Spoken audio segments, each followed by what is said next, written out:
Despite being formally diagnosed with a psychotic disorder, having multiple confirmed psychotic episodes with witnesses, I didn't believe for a really long time that I actually had psychosis. I thought it was a fluke, and this was because I didn't realize I'd had hallucinations. Not only are hallucinations so realistic that people genuinely can't tell whether they're real or not, they can also be things that are plausible in reality or super duper subtle. Some of my hallucinations honestly made sense until I put together context clues within the situation to realize that wasn't possible. For instance, I would hear car engines revving behind me while I walked down the street. And it wasn't until I looked back on that memory and realized that when I looked behind myself, there were no cars, that I thought to myself that probably didn't happen.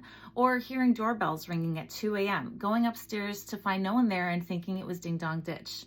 Who would really be doing that at 2 a.m.?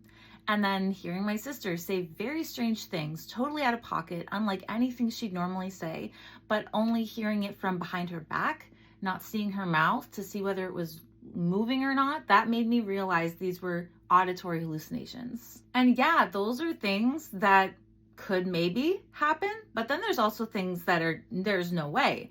They're just really minor, and they're the kind of thing that you kind of have to look twice to realize actually didn't happen. Like when I'd look at people and their eyes would be completely blacked out.